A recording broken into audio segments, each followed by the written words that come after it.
fuori.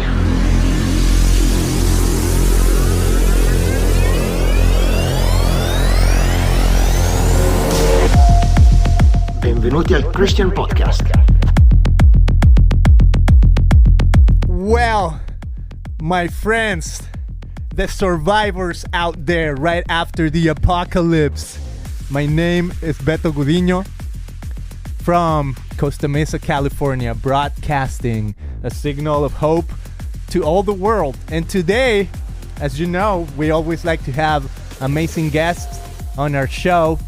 And I have a book in my hands called the Reframation, not Reformation, Reframation book, which is authored by Alan Hirsch and Mark Nelson. So two authors, but today we have Mark Nelson on the show, and we're gonna talk about a little bit of the ideas on the book. So let's welcome Mark Nelson. Mark, how are you doing? I'm good. It's good to be with you. Thanks for the invite. Yeah, nice. Love it, man. It's a great day. I hope your day it's been good so far. I think you're like 3 hours ahead of me, right? Or 2? Yeah. It's about 3 hours, 4 o'clock here. Yeah. Okay. So yeah, I always love it when people are living in the future because you're ahead of me, man. You can tell me what's going on and how my day is going to end. Absolutely. Yeah. Man, really appreciate you being here. And you co-wrote this book called Reframation. It has super important ideas. But before we start talking about some of your ideas, would you mind telling our audience kind of like who you are, what you do, a little bit of your background? Sure, absolutely. Yeah, I'm in Knoxville, Tennessee. And so that's the eastern part of the state of Tennessee. And I've been in vocational ministry for 34 years now. So I've been in youth ministry. I've been in campus ministry at Purdue University. Planted a church 15 years ago. And so I am still with that church currently and honestly making a transition from that. For the next year, I'm going to be transitioning out of that role of lead pastor. And I've taken a position working at Johnson University in Knoxville, Tennessee, where I work with churches actually and try to create learning communities of churches that will kind of come alongside each other for 12 to 24 months and kind of make some paradigm shifts. So yeah, I'm in Knoxville. I've lived here for 25 plus years of my life, originally from Indiana. I'm married. My wife is a professor of nursing. I have 3 children that live all over. And that's kind of my story. That's kind of what I do, vocationally speaking and personally speaking. Nice. Love it, man. Well, thank you for sharing. And, oh, man, vocational ministry, right? You're a pastor. Yep. You don't go into this just because you have to. I mean, I don't know if some people do, but I feel like if you're in ministry, if you're in the things of God, I feel like there needs to be at least an honest pursuit of it. Sure. And I think that's a little bit of what you guys are talking about that is super important on your book, the Reframation. So before we talk about what the book is about, the Reframation, would you mind just expanding a little bit on what was the Reformation, for people that may not be familiar at all with what was that? Sure. Yeah. It's a time in history really when the church began to rethink some things. You're talking 1600s. I'm not your best history expert, but you're looking at a time when people began to think about what does it mean to be a follower of Jesus? What's it mean to practice faith? What does it mean and what is the role of the church in the midst of that?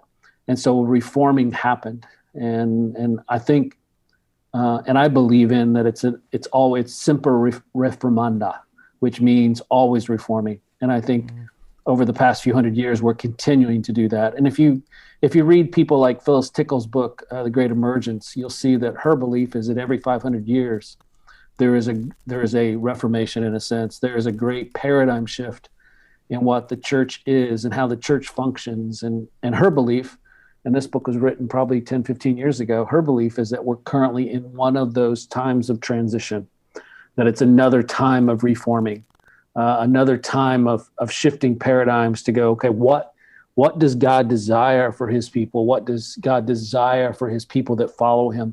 How should they function as a church, as communities in this world? What role should we play in putting the world back together? And so I believe there's always this reforming. And I believe we're in one now too. So I would probably agree with Phyllis Tickle in that assessment. Wow. Love it, man. Yeah, I think I see, yeah, I'm a little bit of a futurist. And I noticed, I grew up in the Christian church in Mexico, Protestant, but I do notice, as the world becomes more globalized, and you even have talked about some of this in your book, we're in after 500 years, we're in this period of transition, of paradigm shift, of new ideas of the church, understanding who we are, what's our mission, what is discipleship, like all these questions that have been there for 500 years. It's a little bit of like revisiting what they mean. And I don't know if 500 years from now, maybe people will look back and they'll say, yeah, that was the big Reframation. Maybe that you guys are coining a word that will last 500 years. But I feel like it's necessary. And I want to start, well, we're going to talk about a little bit of what you described here, the El Camino journey. But first, I want to talk about this paragraph that you wrote here. It's page 159. It's just so good. I love it. Jesus brought about a reframation by telling a subversive alternative story. He told a story that is more than science, more than history, more than philosophy, more than anthropology, and more than morality. A story that not only happened once, but is still happening. Like every truly great story, its truth may lie not so much on its historical or even philosophical veracity as in its effects on the soul of the reader. Is this how you define a Reframation? Absolutely. We feel like the message that is the gospel, which is good news, which is earth-shattering or earth-shaking and world-changing, has been co-opted into a passive, make you feel good story. And when we talk about Reformation, we're talking about a reframing. Obviously, that's the word, and we made up this word. And so I know it's very pretentious, so my apologies for that. But it was just our way of trying to express what's it mean to take a story that has been shrunken down into a little box and contained and written down on a napkin, when it's actually a story that is, as far as my hands can reach, it's more than that. And so what we have seen is this co-opting of the message of Jesus, this co-opting of the gospel.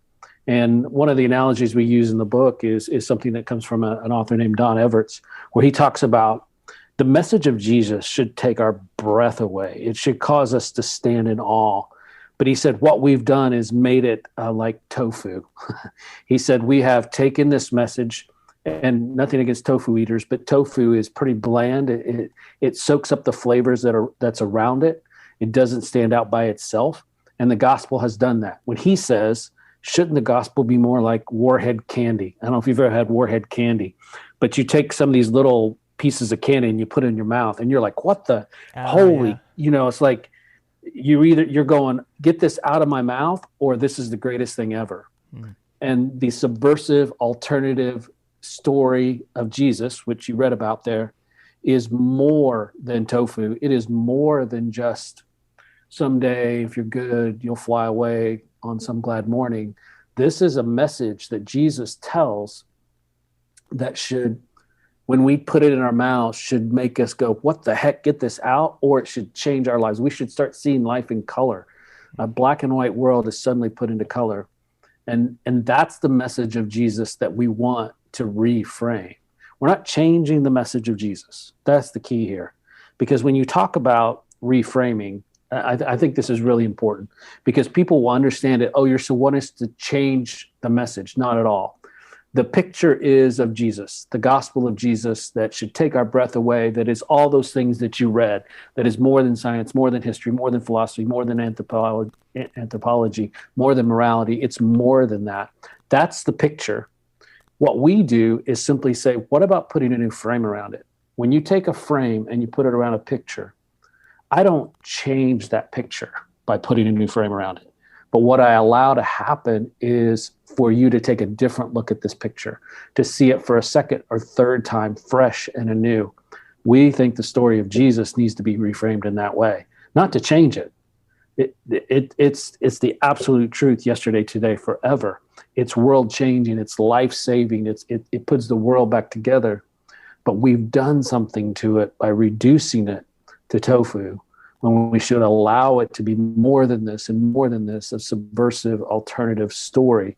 We think that can happen if we learn to reframe it so people see it differently. Mm-hmm. Wow.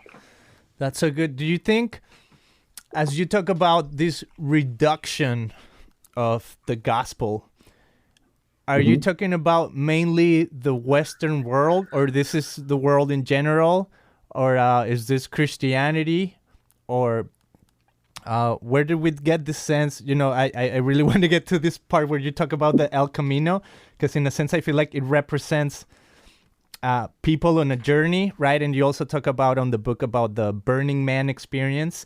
Mm-hmm. So these ideas where people are in a spiritual search, even without almost like knowing they're in a spiritual search. Mm-hmm. How did we get here? What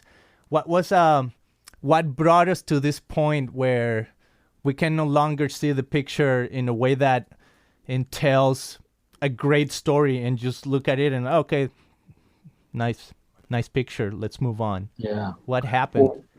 Well, I think one of the things we've done is we've stopped trying to understand the world around us. And so one of the phrases we use in the book is we need a better missional anthropology, meaning understand the world in which we live and the culture in which we live in a missional way, that we've been sent by God into this world to bring this good news. And what seems to happen is our understanding of people is so lacking that we don't know how to speak into that culture. There is a longing in our world. So I live in Knoxville, Tennessee.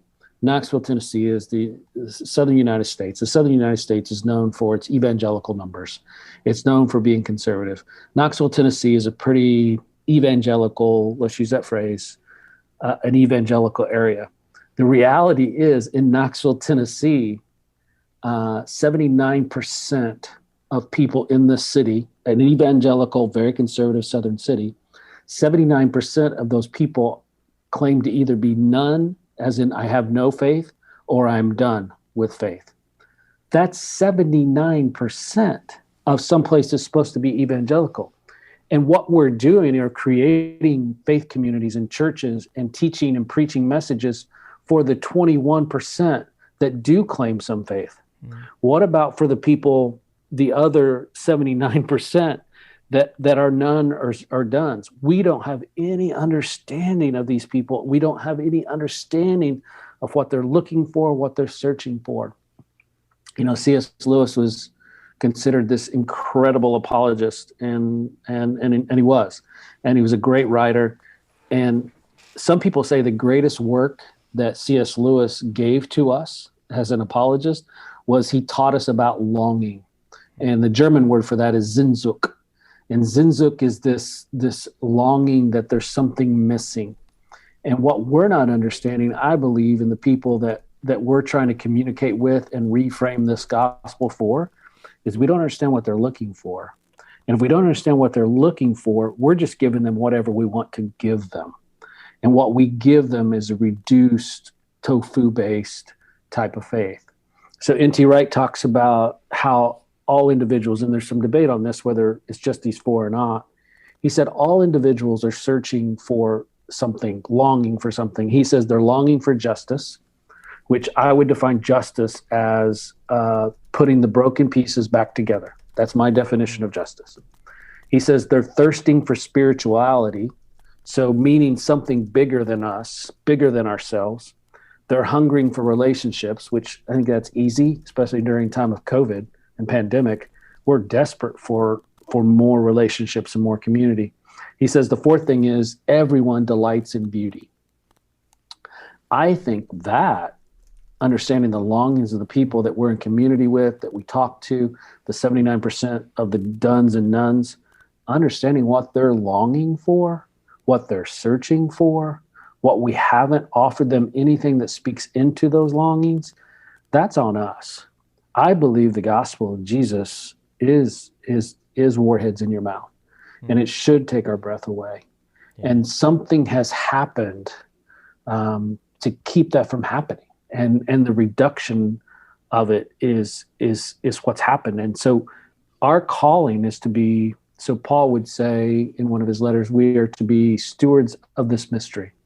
We've been given stewardship of this. So stewardship is basically take care of this, and the mystery is what we find in Jesus.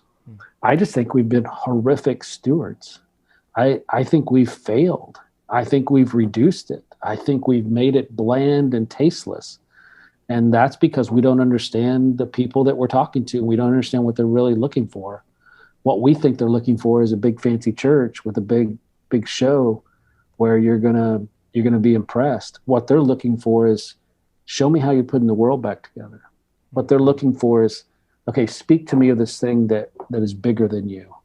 What they're looking for is real community and real relationships. And what they're getting is judgment. They're getting bureaucracy. They're getting a very self-contained, no, I'm more concerned about building up my little kingdom than I am putting the world back together. And if that's all they see, then they don't want anything to do with us. And so I think in order to reframe it better, we're going to have to make those steps. And we, like you said, we talked in the book about walking the Camino, which I did with my son. And I know we're going to talk a little bit more about that later. And also Alan's experience with the Burning Man. What we found in both the Camino and the Burning Man is these are very spiritual things, but they didn't want anything to do with the spirituality we were offering them. And the whole impetus of the book, honestly, is this whole idea that we have lost the ability to speak truth into people's lives because we no longer understand where they're coming from. They are searching, but there is what Walter Brueggemann would call a crisis of interpretation. And I would say we've just been poor stewards of this mystery. So if these people are looking for this at the Camino, if they are looking for something spiritual at Burning Man, do we even know how to reframe the message of Jesus? Because I believe the message of Jesus speaks into their longings. I believe the message of Jesus would change their lives and put this world back together. Do we even know how to consider how we might go about that? I think that's the issue we're trying to address. Yeah, no, and this is very important as the church moves forward to understand that there is, you said it, a crisis of interpretation. I mean, that's massive. And I just want to say, as we move on to talk about a little bit of El Camino experience, I did have an episode, 5 or 6 episodes ago with Beth Severstein. She's a doctor in Chicago, and she did a very interesting qualitative research at Burning Man. So some of you guys who are listening to the episode, maybe you want to go check that one out because it was super interesting. She was there and she did this study about people's longings and stuff like that. And a lot of them, she said, she found out that they were previously Christian, right? Or they grew up Christian, and now they're in this journey where they're still looking for that sort of spirituality encounter, right? So that's Burning Man. But you were on the El Camino in Spain. Can you tell us what is that? For the people that are unfamiliar at all with, El Camino, the road. What does that mean? What would that be important for anyone to go on that road? What did it mean to you? Yeah. Well, the history of it is called the Way of St. James. And so, and it's called the Camino, the Way for short. And by the way, I would recommend highly, there's a movie called The Way. I think it came out around 2011, 2012. It was on Netflix for a long time. I don't know if it still is. Martin Sheen stars in it. And it's pretty accurate to the experience that we had. But the Way of St. James finds its history in James, the disciple of Jesus, that after the resurrection, and again, this is apocryphal, this is not, some of this can be scripturally supported, but most of it cannot. But the legend or the history goes that when Jesus resurrected and the followers understood the story, then he ascended and then he said, go into all the world. And the disciples began to spread across. And James supposedly went to northwest Spain, which is where Santiago de Compostela. So Santiago is the field of Compostela is the field of stars, I think is that translation. But James went there and evangelized northwest Spain. But then as the book of Acts goes on, James comes back, and I think it's in Acts chapter 12 where we read that James is beheaded. Okay, so there is a little scriptural support for this. But then the story goes that James's disciples took his dead body, went across the Mediterranean, got out there on what would be the southeastern coast of Spain, and they cared for his body, and they made a pilgrimage to Santiago de Compostela. And there his bones supposedly lay. Actually, in the cathedral there, you can see what is supposed to be his tomb. And so that began this tradition where people would make a pilgrimage to Santiago de Compostela. And the real Camino is that you leave your front door and walk to Santiago de Compostela. Most people don't do that. There is a traditional way that is the Camino that goes from Saint-Jean-Pied-de-Port in France, which is just on the other side of the Pyrenees Mountains, and they walk to Santiago de Compostela, which would be about 500 miles, basically. Wow. And so, yeah. And so my son and I, so there's about 250,000 people a year, at least those were the last stats I saw. Those could be higher or lower now, I don't know. But about 250,000 people a year that walk some form of the Camino. And to be an official pilgrim of the Camino, you've got to walk at least 100 kilometers. And so my son and I, when he graduated college in 2013, I told him I created this tradition for my family without consulting my wife, which wasn't the smartest thing. But I said, son, when you graduate university, I'll take you anywhere you want to go in the world for a week. And he said, well, what if we walk the Camino for a month? And I said, well, that's a lot different, but sure, let's do that. So I took a sabbatical from my job. Wow. And in the summer of 2013, we walked the Camino. We started at Pamplona, where they run the bulls. Mm-hmm. We started there and we walked 722 kilometers, which was about 450 miles. And we walked for 28 days. And as you walk, there are paths you walk, you walk on the road, you walk through cities. There'll be some days where you won't see a person, and there'll be other days where you have people all around you. You sleep in hostels, which are not as bad as it sounds. It's really fun, honestly. You're so tired by the time you walk. You get up in the morning about 7 or so, and you walk till about 3 in the afternoon. And there are restaurants and there are bars and all these types of things that you can stop and eat at. So you don't have to carry your food. There are markets you can stop at for food, and you meet people along the way. And the tradition again is that we're walking the way the St. James disciples carried his body to Santiago. And then you arrive in Santiago de Compostela, and there's a cathedral there. And most of the pictures that you'll see from the Camino are pictures of people as they complete it in front of the cathedral. Mm-hmm. And so it was life-changing for us. It was a sabbatical for me. My wife says it was a rite of passage that I had to go through it with my son to let go of him because he was graduating college and moving to Boston. And it was a wonderful time for him and I. And it is a spiritual pilgrimage. Mm-hmm. And I believe, though, that most people on it don't understand the spiritual nature of the pilgrimage. Mm. It is a time of discipline and quiet and walking and being in community. It's all of that. What was fascinating to me is the lack of spirituality in the people that I met. Mm. So people come from all over the world, and probably 60% speak English. So that was good because I spoke no Spanish, basically. My son spoke a little bit. And so, but we met so many people to this day that I am friends with. And it was a wonderful journey of getting to know them and live in community. And what was fascinating is when you meet somebody walking, and you ended up walking with them for 7 or 8 hours, you might actually walk with them for a week. Because again, we walked 28 days because you just keep crossing each other's paths. There was always, they would say, well, what's your name? So you'd always exchange names. And then they'd want to know, where did you start walking? Because everybody starts at a different place. Again, the traditional is you start in France, Saint Jean de Port, Pied de Port. And then the third question they'd always ask is, what do you do for a living? And so I'm walking this trail, a spiritual pilgrimage, and I would meet these people, and I go, well, I'm a pastor. And they say, so you're a priest? I said, no, I'm not a priest. Well, what is it you do? I said, well, I minister at a church in the inner city of Knoxville, Tennessee, and we have gatherings that worship. And they go, oh, okay, so you're a priest. I go, no, seriously, I'm not a priest.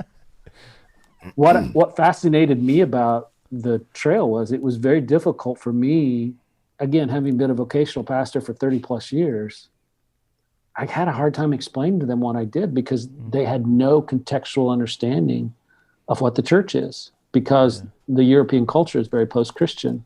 Yeah. And that, honestly, walking it and seeing that and struggling to have those conversations was part of what brought this book to life, was going, man, we have done a poor job. I don't even know how to talk about my faith with these people. How do we do this better? And so, but the Camino, I'd recommend it highly. My wife and I walked it a few years later. We walked 120 kilometers, so it was much shorter. But again, you have a lot of different options, and we loved it. We're probably, her and I are going to do it again. I'm probably going to take a small group over sometime with my new job. And yeah, I cannot recommend it highly enough. It's a wonderful time. Yeah. So basically what you're saying is that for some people going on that road, it's nothing more than a hike? Right. Wow. Yeah. Actually, we saw a lot of school groups, like high school kids, that were like Catholic youth organizations. And we also saw people that were what we were told is some places in Spain, before you start a new job out of university, they would want you to do something like the Camino, like an adventure, and then come to work. And so for some people, it was simply just an adventure that they should take. And so it was quite interesting, the people that we met and their stories, and we did meet people from all over the world. There's no doubt. Wow. Yeah, it's so interesting. You mentioned at some point a woman. I'm just going to say, from what I read, it seems like there was a woman named Alex, I think from England. Yes. Who was on the Camino, right? And every now and then, like you said, you would cross paths again. And, part of these conversations about what do you do, where do you come from, and things like that. And at some point you said that you're like having dinner or eating together, right? In a probably the hostel or whatever. And then she said something like, everybody's kind of like telling their story of their experience in the journey and what they've learned or whatever. And then when it gets to her, it seems like she had already analyzed what she needed to say. And she just came up with this phrase, well, first of all, I just want to say I don't believe in God. Right. So, I mean, so interesting that she had to make this statement just for starters, right? If you want to get to know me, the first thing you should know, Mark, is that I don't believe in God, right? I mean, what kind of introduction is that? But it's at the same time what you're saying, right? You were on this journey probably a little more with you're connecting with your son, rite of passage, like your wife said, on a journey that pilgrims, the legend tells, they took Saint James on this journey, right? So it has some spiritual elements to it. I mean, regardless, right? If you want it or not. But here is somebody that's on that same journey and probably acknowledges some of the backdrop of why this El Camino, right? And you end up in a church, in a cathedral with bones or whatever. So interesting that it's almost like, I don't know if this is what went through her mind, right? But I'm maybe this is what people experience in the world, right? I'm going to go on El Camino just to prove that if God is real, he must show it to me. If not, then I'll find out, right? And this is his last chance maybe to prove himself real to me. Yeah. The fascinating thing about Alex was, so that first night, she goes, I just need you to know I don't believe in God. And then she went on to describe her experience that day. And she described beauty. She described creation. She described that she was asking herself questions about purpose and meaning in life.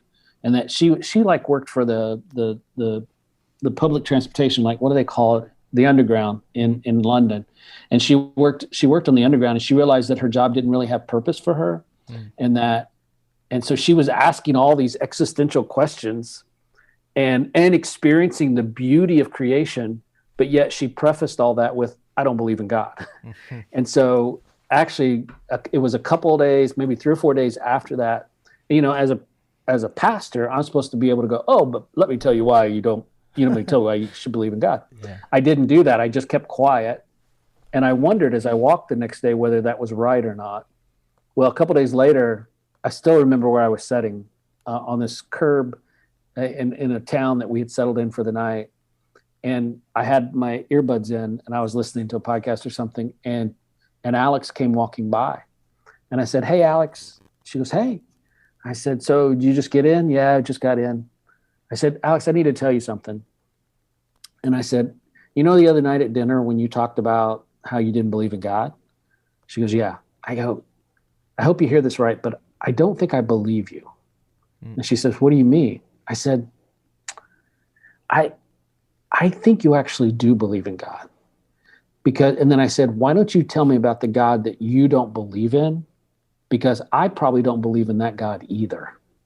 Because a lot of what people say they don't believe in is religion. It's hierarchical structure. It's people being mean to each other. That's not the faith that I know. That's not faith in God. So I said, I think you do believe in God. Well, nothing happened from that. But then we had another week or so till we got to the end. And it was in that church, the cathedral. And Alex somehow got there before I did. I think she might have cheated and taken a taxi or two.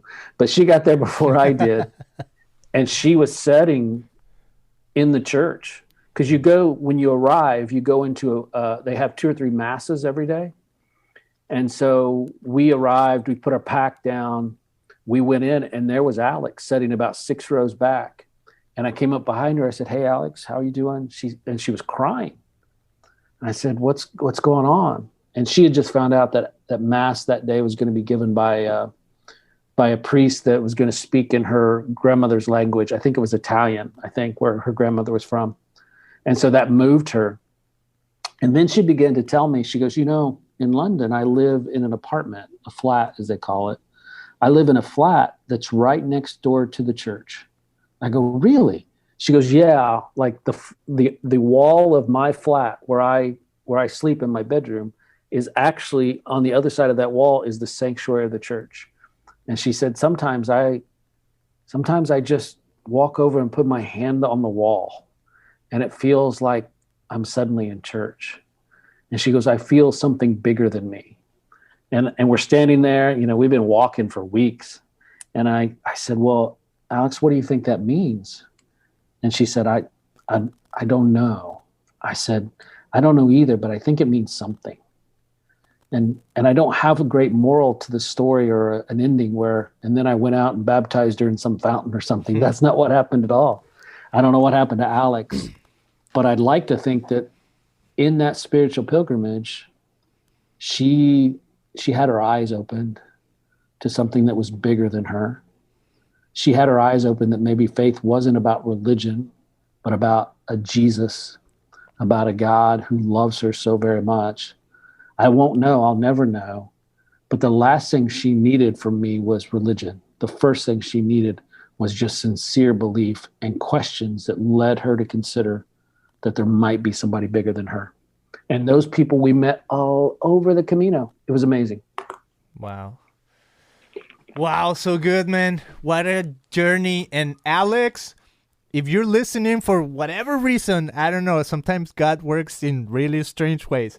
But I feel like, one, if you're alive, and two, I feel like I don't know, when you were talking about Alex, I'm like, I want to know what happened to her, right? What's the end of the story? And man, I was reading Acts, the book of Acts, or I was actually listening because I just walk and have the Bible read to me.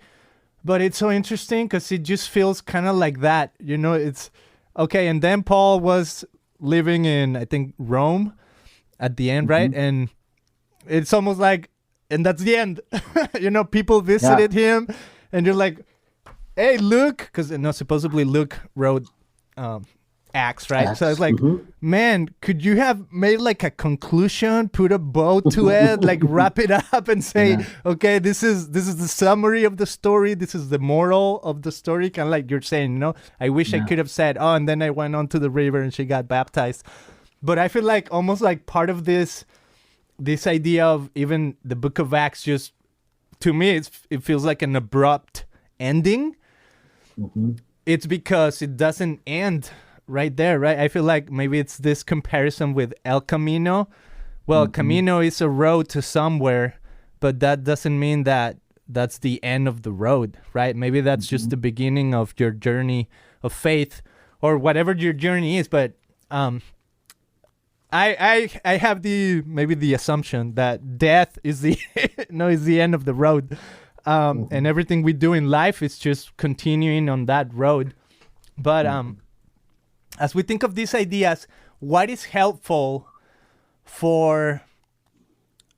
I think I want to focus a little bit on the church, and I don't know if this is maybe where you want to talk about the three frames or the both and either or paradox, but what is helpful for Christians to start opening our eyes to see the picture with a different frame? What are some of the ideas maybe that you guys propose in the book to help Christians? Yeah, that's good. One of the things on the Acts piece, people believe that because there's 28 chapters in the book of Acts, that it ends so abruptly and so oddly because the author expects us to write chapter 29 and chapter 30, that our lives. And so there's a theology based upon that. It's N.T. Wright again, but talking about Act 5 theology is my label for that. And he talks about what if we had a Shakespearean play and it was a 5-act play, but it only had 4 of the acts written. And we were given this play and we were asked to act it out. What would we do? And well, we'd act the first 4 acts out. Then what would we do for Act 5? Well, we would base the characters of Act 5 upon the story that happened in the first 4 acts. We would read and know the first 4 acts like the back of our hands. And then when it came to living out Act 5, we would stay true to the story that was being told. What Wright says is that we're living in Act 5 right now. And the world in which we live as followers of Jesus, we are to live according to the story as it's been played out so far. And so to use your analogy of Acts ending so abruptly, we're in chapter 29. We're in chapter 30. We're living this out now. And the church is supposed to be coming into this world and presenting a gospel that says we're going to participate in this story. We are players in this play. We are characters in this story, and we have a role to play, not salvific, not like, hey, look at us, we're going to save the world like Jesus did. But we come alongside by Jesus, empowered and dwelled by the Holy Spirit to live in a way that is true to the story so far. We are called to do that. We are called to live in that way.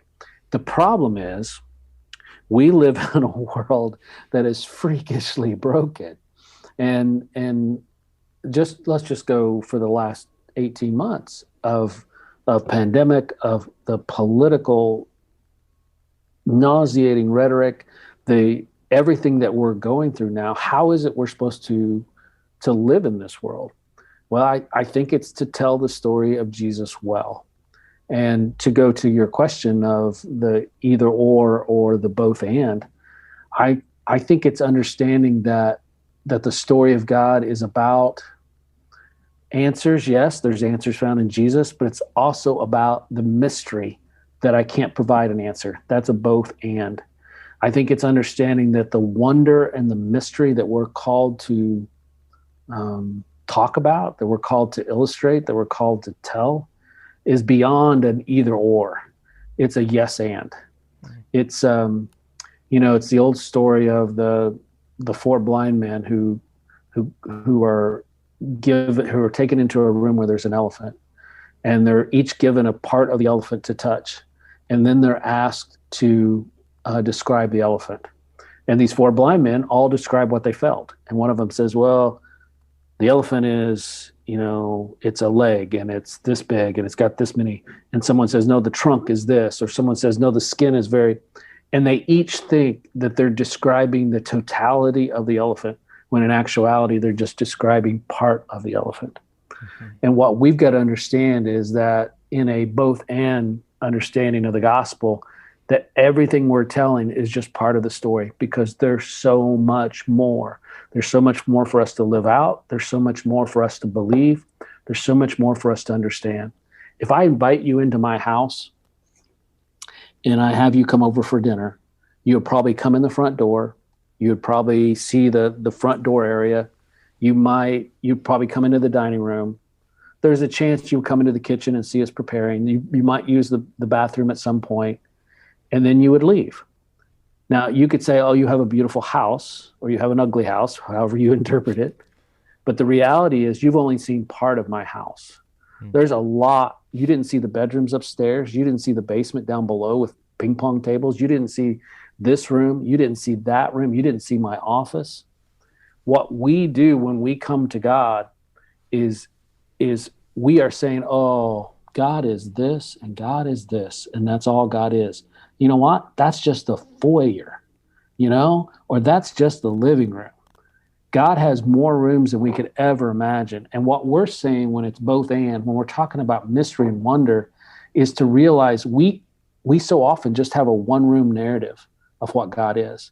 But this house is more rooms than you could ever explore in your life. You haven't seen them all yet.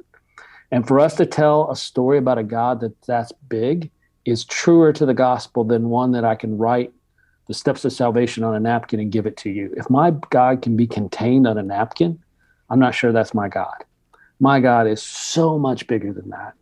And for us to enter into a culture where we're playing a part in this play, we have to understand this story is far greater than us, and we're just playing a small part in Act 5. Mm-hmm. Wow, that's so good. And I feel like that's where... Well, in my understanding probably is that the mind of Christ, or the Jesus paradigm, as you call it in the book, or you also mentioned it's like the news, if that's the word. I feel like that mind of Christ, it's a unifying narrative in a sense. Right? Yes. Is the truest narrative of who we are as humans. And when we understand and we start seeing the world through that different set of eyes, which is his eyes, right? There's more room for like actual grace and empathy and understanding each other and what people are going through, right? And understanding their journeys and understanding our culture, to be able to read our culture. You talk about these three frames. Mm-hmm. I would love for you to talk about like because I think it's super helpful for the church of today to understand that in a sense the world has this world vision, or cosmovision, or whatever you call it, of the Western frame, the Eastern frame, and the Southern frame. Could you explain a little bit of those three frames? Yeah, absolutely. So basically, in the States, we live in a Western frame of the gospel, which is a very, not legalistic, but legal language. Like, there's guilt, there's sin, so there must be something paid. It's a legal argument that comes to the gospel. And this legal argument is actually, I'm going to find the chart in the book here as I'm talking about it. And the Western frame is presents a gospel that is about true and false, right and wrong, individual and ideological. That's what we know. That's what I grew up with. Mm-hmm. And that's why the atonement theory that I grew up with makes so much sense. I need penal substitutionary atonement because I'm guilty of my sin. I have lived a false life. I need to be true. That's the Western frame.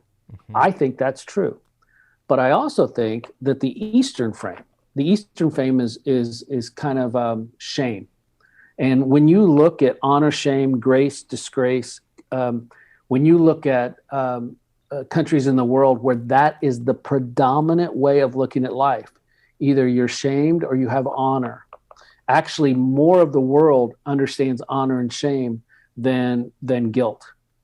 And in the United States, we think there's only one way to present the gospel. It's this guilt. You're either right, you're wrong, you need freedom from your guilt. But honor and shame is actually what the Bible's written in terms of the culture. Well, then let's add another one to it. You have not only Western and Eastern, you have the Southern, which is more about power and powerlessness. It's about freedom from fear. It's all of this. And it's like political commentary. I mean, and more Southern Hemisphere nations come to know Jesus by liberation. You know, we've been freed, a very Exodus theology. The issue is not that there's three different ways of approaching Western, Southern, Eastern, and Southern. It's the fact that we pretend there's only one. And especially in the United States, where we go, okay, let me tell you how to get rid of your guilt and sin.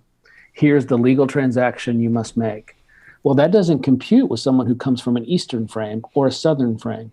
What we're hoping is that there is this overlapping of these circles where we learn that we need to understand what it means for someone in Asia, what it means for someone in Europe in a post-Christian world, what it means for someone in South America to come to know the gospel of Jesus. It's going to mean that they come from it at a different frame. The message is the same. It's just that the frame is different.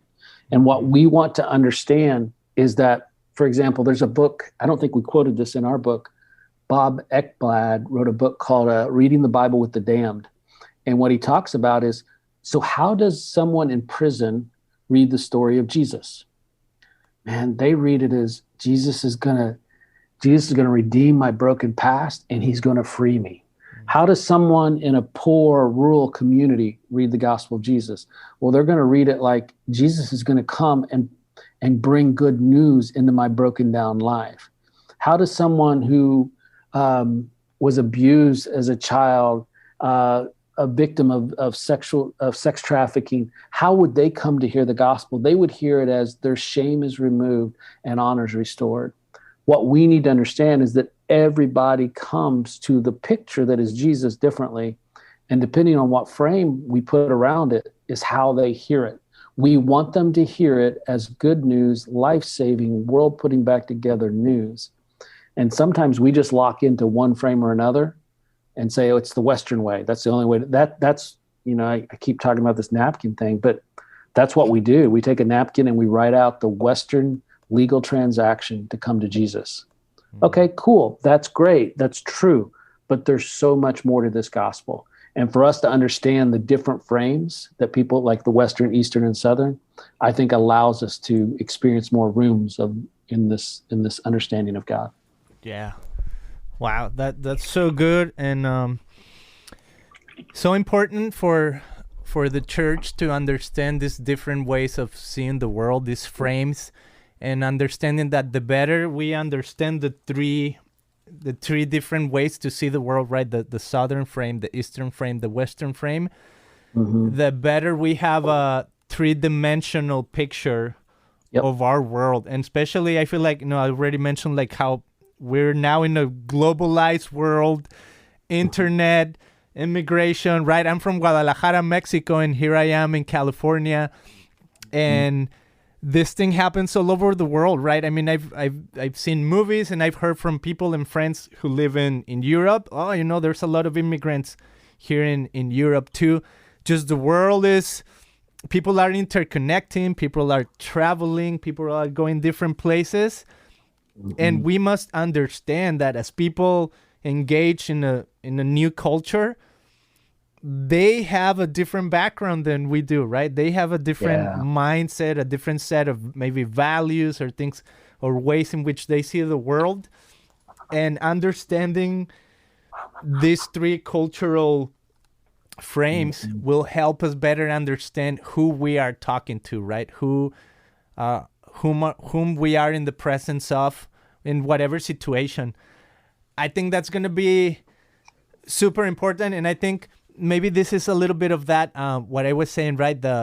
What does it mean to have the mind of Christ, like changing the paradigm of how we see things to understand how Jesus sees things. I think you mentioned in the book, I'm just going to paraphrase because I don't have the quote exactly, but you said something like, kind of like the question we used to have back in the days, what would Jesus do?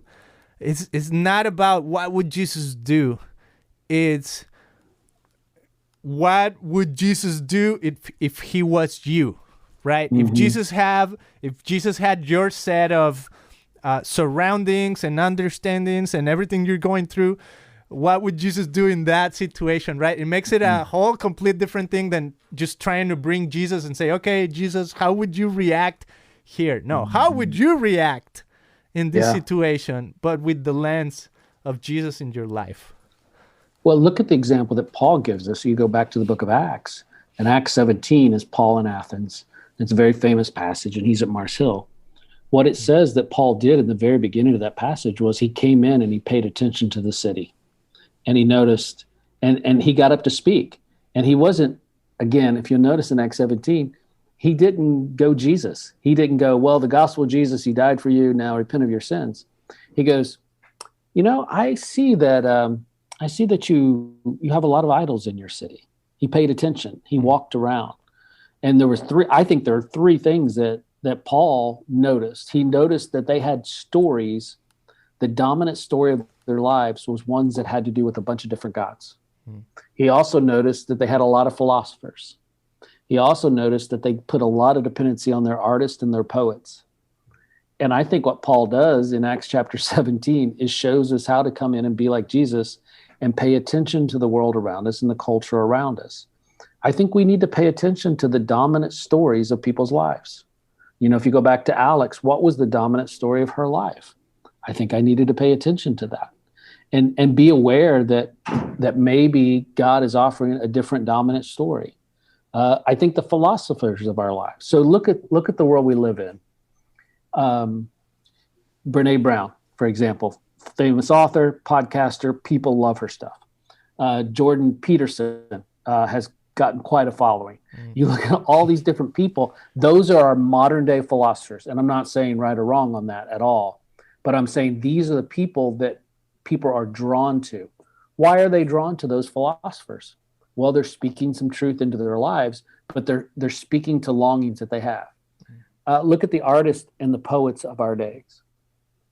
What makes, like I'm a big fan of stand-up comedy. I think comedians are the modern day prophets.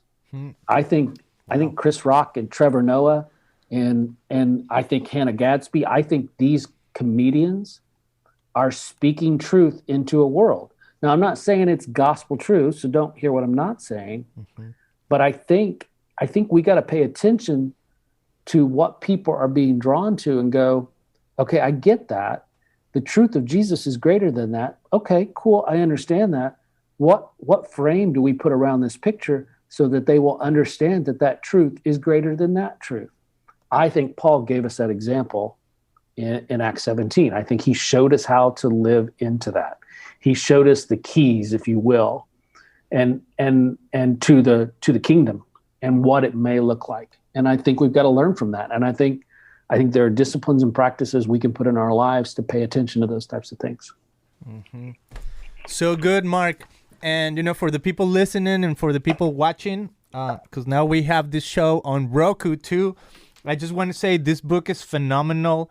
This book is rich, even like you're saying in understanding our culture. So, for example, some of my favorite moments when I was reading the book is kind of like when you talk about, even things like The Truman Show, right? A movie that came out a few years.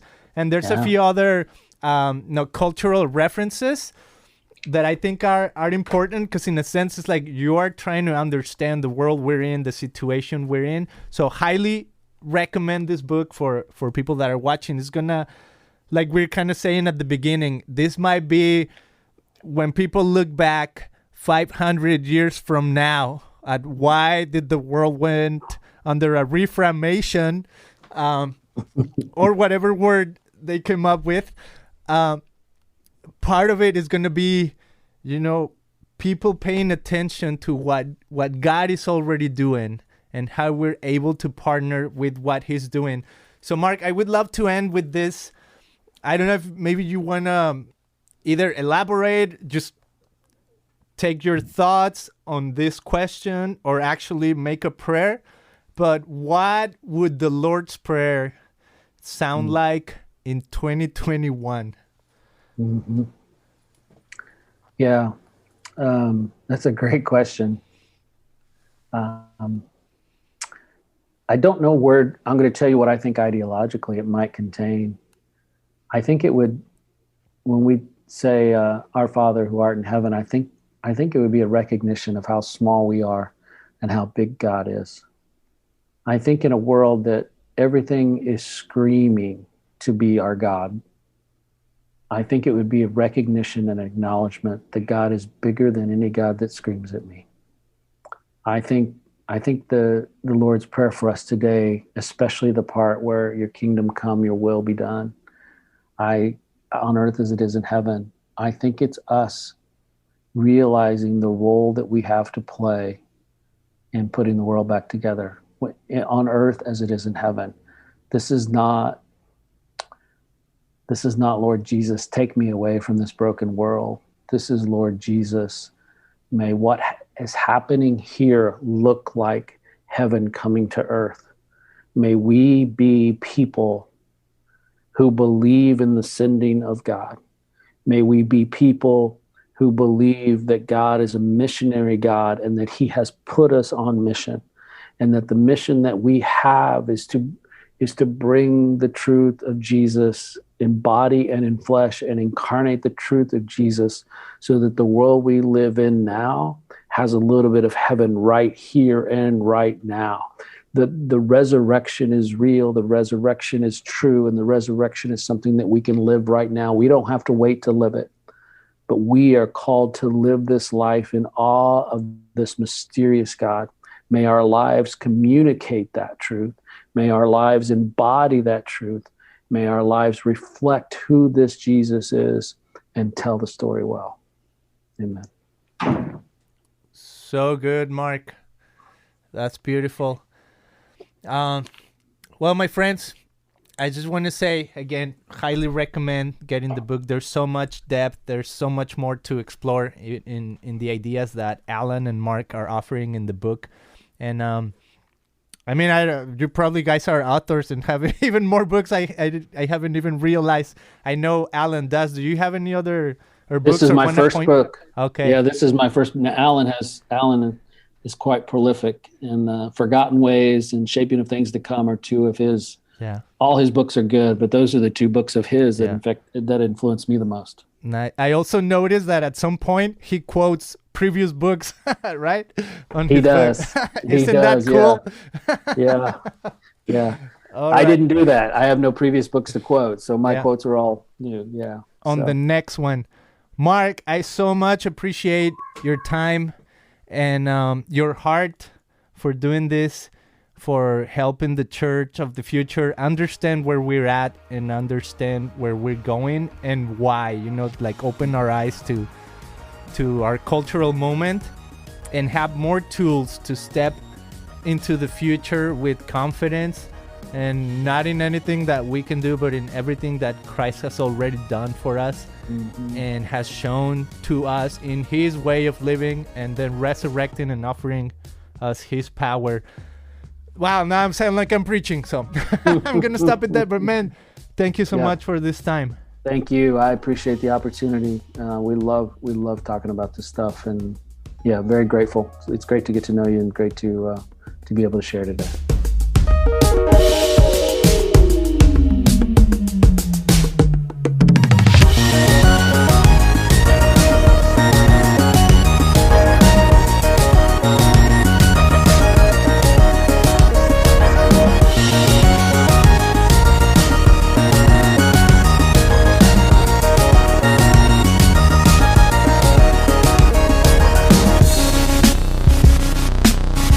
La speranza è il futuro.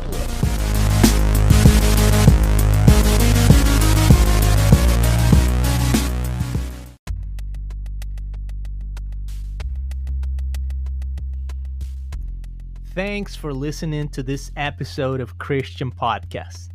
If you liked this episode, share it with friends and family. Make sure you subscribe and leave a positive review wherever you can. You can also visit christianpodcast.com to learn more about our show. Hasta la vista.